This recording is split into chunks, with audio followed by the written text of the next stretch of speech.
اس وقت ملک کی جو صورتحال ہے اور جس طرح بیرونی دشمنوں سے ہمیں خطرات لاحق ہیں اور بھارت نے جس طرح اپنی جارحیت کی ہوئی ہے، اس میں اس بات کی بہت شدید ضرورت ہے کہ پوری قوم یکجان ہو کر اپنے دشمنوں کے مقابلے میں کھڑی ہو۔ اور یہ آبی جارحیت جو بھارت کی ہے، یہ محض آبی جارحیت نہیں ہے، بلکہ ایک طرح کی یہ اعلان جنگ ہے۔ اور اس اعلان جنگ میں اگر پاکستانی قوم تقسیم رہے گی، اس میں تفریق اور انتشار رہے گا اور لوگ اپنے اپنے مسائل اور اپنی اپنی پریشانیوں کے حوالے سے سڑکوں پہ رہیں گے، تو کیسے قوم بن کر ہم مقابلہ کر سکیں گے ان تمام چیزوں کا جو اس وقت خطے میں بھی موجود ہے اور بین الاقوامی سطح پر بھی موجود ہیں۔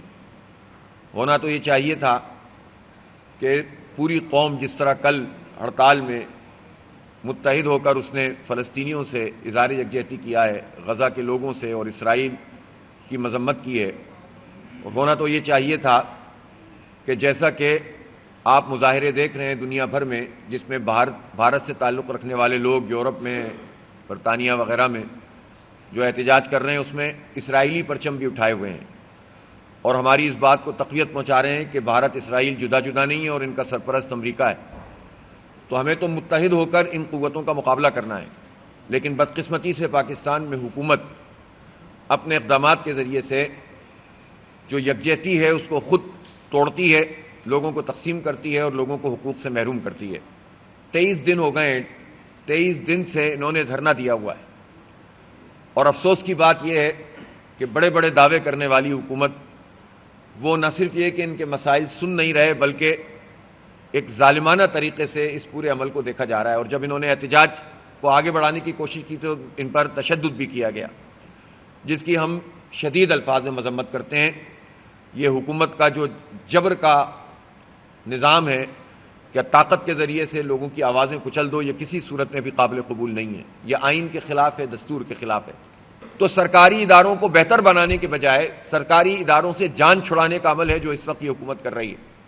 RHCs اور DHCs اور یہ سارے ادارے، اور پھر تو جنا اور میو اسپتال تک آؤٹ سورس کرنا چاہ رہے ہیں، اس کی بھی نیلامی کرنا شروع کر دی ہے کہ یہ ٹھیکیداروں کے حوالے پوری صحت کا شعبہ کر دیں، اور شرط صرف ایک ہے کہ مریم نواز کی تصویر اور مریم نواز کا نام ان اداروں کے اوپر لگا دو، باقی لوٹ سیل لگا دو۔ تو بھائی یہ کوئی بادشاہی نظام ہے؟ یہ جو اس خاندان کو بادشاہ سلامت اور ملکہ رانی بننے کا جو شوق پیدا ہو گیا ہے، اس شوق نے تمام اداروں کا بیڑا غرق کرنا شروع کر دیا ہے۔ اس لیے ہم یہ سمجھتے ہیں کہ چاہے وہ کسانوں کو حق دینے کے بجائے اور گندم کی خریداری کے بجائے کارڈ سسٹم کے ذریعے قرضہ معیشت پیدا کر دو، ان کی پہلے ہی قرضوں میں جکڑے ہوئے ہیں اور قرض دو، وہ بھی سب کو نہیں ملے۔ اور اسی طرح سے ہمارے ان تمام اداروں کو آؤٹ سورس کرنے کے نام پر جو لوٹ سیل اور ٹھیکیداری نظام قائم کر کے پورا یہ جو صحت کا شعبہ ہے، اس سے حکومت بری ذمہ ہو اور اپنے من پسند لوگوں کو نواز دیں، یہ پورا کام اس وقت جاری ہے۔ میں صرف ایک سوال کرنا چاہتا ہوں کہ جو ادارے اس وقت جہاں پر جینیٹوریل اسٹاف اور سیکورٹی اسٹاف موجود ہے، جس کو آپ نے آؤٹ سورس کیا ہے صرف ان دو چیزوں کو، اس کا فارنزک آڈٹ اگر آپ کرا دیں اور پتہ کریں کہ کاغذ میں تنخواہ کتنی ہے اور ایکچوئل اس سیکورٹی کے بندے کو کتنے پیسے مل رہے ہیں۔ 37,000 کاغذ میں لکھ کر 18,000 کی تنخواہ پر آپ نے اسٹاف رکھا ہوا ہے، جھوٹ بولتے ہیں، دھوکہ دیتے ہیں، اور یہ حکومت اس کی ذمہ دار ہے۔ اسی طرح جو صفائی ستھرائی کا عملہ ہے، اس کے ساتھ یہ زیادتی ہے۔ غریب لوگ ہیں، روزگار اس حکومت نے دیا نہیں، 40 سال سے اقتدار میں لوگوں کو روزگار نہیں دیا، تو لوگ جھوٹ قبول کر لیتے ہیں کہ چلو 18,000 تو مل رہے ہیں، اور اس کے نتیجے میں وہ مجبور ہوتے ہیں اور کاغذ پر ان کا 37 اور 40,000 لکھا جاتا ہے۔ مریم نواز اس کا ذرا جواب دینا آ کر، یہ کیا ڈرامہ چل رہا ہے؟ اور اب آپ چاہتے ہو کہ 25-30 ہزار مزید لوگوں کو نکال دو، پھر 2.5-3 لاکھ لوگوں کو نکال دو، اور یہ معاملہ رک نہیں رہا۔ ایجوکیشن میں بھی آپ یہ کر رہے ہیں، ہیلتھ میں بھی آپ یہ کر رہے ہیں، آپ جنہوں نے اپنی زندگیاں لگا دیں ان کو پینشن نہیں دے رہے ہیں، یہ جو آپ کی لیو انکیشمنٹ جو ہوتی ہے اس میں انہوں نے روکا ہوا ہے، اور صرف یہ لوگوں کو بیوقوف بنانے کے لیے کہ جناب کیا کریں کہ ہمارے پاس تو پیسے نہیں ہیں، معیشت بہت خراب ہے۔ معیشت اگر پاکستان کی خراب ہے تو ان خاندانوں کی وجہ سے خراب ہے، ان کی کرپشن کی وجہ سے خراب ہے۔ حکومت غریبوں نے اور ان ڈاکٹروں نے نہیں کی ہے, پیرامیڈیکل اسٹاف نے نہیں کیا, آپ نے کی ہے, آپ کے والد محترم نے کی ہے, آپ کے چچا جان نے کی ہے, آپ خود کر رہی ہیں. آپ لوگوں کی حکومت اور آپ کے نظام کی وجہ سے پاکستان میں کرپشن ہے اور ادارے تباہ ہوئے ہیں, پی آئی اے تباہ ہوئی ہے, اور آپ کے جو پارٹنر ہیں دوسرے پیپلز پارٹی والے, یہ جو میوزیکل چیئر آپ نے بنائی ہوئی ہے اقتدار کی, اس میوزیکل چیئر نے پاکستان کو تباہ کیا ہے. کن لوگوں کی حکومت رہی ہے؟ کیا غریبوں کی حکومت رہی ہے پاکستان میں؟ کیا مڈل کلاس لوگوں کی؟ کیا سرکاری ملازم کو کوئی مالکانہ حقوق مل گئے؟ تو جو اسٹیبلشمنٹ کے سہارے فارم 47 کی پیداوار بن کے حکومت کرتے ہیں, انہوں نے تباہ کیا ہے. پہلے تباہ کر دو, پھر کہو چونکہ تباہ ہو رہا ہے اس لیے اس کو آؤٹ سورس کر دو. تو بھائی یہ آپ کے گھر کی جاگیر نہیں ہے, یہ پاکستان کے عوام اس کے مالک ہے, پاکستان کے ہر بی ایچ یو کے اور ہر آر ایچ سی کے اور ہر ہسپتال کے, پاکستان کے عوام سے چھین کر آپ اپنے من پسند ٹھیکیداروں کو نہیں دے سکتے. اس لیے جماعت اسلامی مکمل طور پر حکومت کی اس پالیسی کو مسترد کرتی ہے.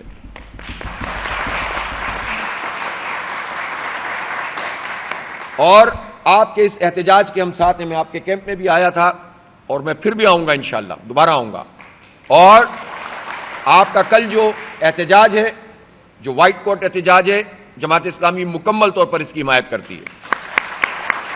اور میں حکومت سے کہنا چاہتا ہوں کہ اس وقت تو یہ سارے ہمارے جو ڈیمونسٹریشن ہیں یہ تو انڈیا اور اسرائیل اور امریکہ کے خلاف ہونے چاہیے, لیکن یہ حکومت ایسے حالات کیوں پیدا کرتی ہے کہ خود لوگ اپنے حق کے لیے جو ہے وہ سڑکوں کے اوپر ہوں. اور میں یہ حکومت کو وارن کرنا چاہتا ہوں کہ کسی بھی صورت میں اس احتجاج کو کچلنے کی اگر اس نے کوشش کی اور روکنے کی کوشش کی تو پورے ملک میں اس کے نتائج اسے بھگتنے پڑیں گے. میں یہ ضرور کہنا چاہتا ہوں اپنے ڈاکٹر حضرات سے کہ مجھے اندازہ ہے کہ جب چاروں طرف سے راستے بند ہو جاتے ہیں تو پھر آپ او پی ٹیز کو اور پھر کبھی کبھی ایمرجنسیز کی طرف جاتے ہیں, لیکن میری آپ سے درخواست یہ ہے کہ چونکہ آپ کا مسئلہ پاکستان کے عوام کا مسئلہ ہے, آپ پاکستان کے عوام میں سے ہیں, تو کوشش یہ کریں کہ آپ کے کسی قدم سے مریضوں کو کوئی پریشانی نہ ہو. جو حکومت ہے آپ اس کے خلاف لڑیں, ہم آپ کے ساتھ ہیں, لیکن مریضوں کو تکلیف ہوتی ہے, یہ بھی عوام ہے, تو ان کو تکلیف نہیں ہو. تو آپ کائنڈلی میں آپ سے ریکویسٹ کروں گا کہ آپ اس کو ریوزٹ کریں, اور یہ آؤٹ ڈور پیشنٹ کا بھی جو سلسلہ ہے اس کو بھی آپ واپس لیں, اور ہم آپ کا مقدمہ پاکستان کے عوام کے ساتھ مل کر لڑیں گے انشاءاللہ, اور حکومت کو اس پر مجبور کریں گے. میں ایک مرتبہ پھر یہ کہنا چاہتا ہوں کہ یہ بیسک ہیلتھ یونٹ ہوں یا جتنے بھی اسپتال ہوں, ان سب کی ذمہ داری سرکار کی ہے, حکومت کی ہے. اسے ٹھیکیداری نظام کے تحت فروغ کرنا, کانٹریکٹ ملازمین کی ملازمتوں کو ختم کرنا. 10-10 20-20 سال سے لوگ کام کر رہے ہوتے ہیں, ان کو ملازمانہ حقوق حاصل نہیں ہے. یہ کیا نظام ہے بھائی؟ اور یہ جنرلائز کر دینا چیزوں کو کہ سرکاری ملازم ہیں اس لیے اس کو تو ختم ہی ہونا چاہیے. تو بھائی پھر آپ حکومت میں کیوں آئیں جب پرائیویٹ نظام سے ہی چلنا ہے؟ اور ایک اور بات میں بتانا چاہتا ہوں کہ ہم اس کی مخالف نہیں ہے کہ پرائیویٹ سیکٹر میں تعلیم اور صحت کے شعبے میں کوئی کام نہ کرے. جو لوگ کام کر رہے ہیں وہ کنٹریبیوشن کر رہے ہیں, لیکن تعلیم اور صحت تجارت نہیں ہوتی. تعلیم اور صحت ایک کنٹریبیوشن ہوتا ہے سوسائٹی کے لیے. ہماری 1400 سالہ ہسٹری میں ہمیشہ یہ چیزیں خدمت خلق کے طور پر لوگ اڈاپٹ کرتے رہے ہیں. ابھی تو یہ تمام چیزیں کاروبار بن گئی ہیں, اور اتنا بڑا کاروبار بن گئی ہیں کہ جس کے نتیجے میں لوگ کہتے ہیں کہ کیوں کسی دوسرے کاروبار میں جائیں, کیوں نہ ہم ہیلتھ کے سیکٹر میں لوگوں کو ایکسپلائٹ کریں اور ایجوکیشن کے سیکٹر میں لوگوں کو ایکسپلائٹ کریں.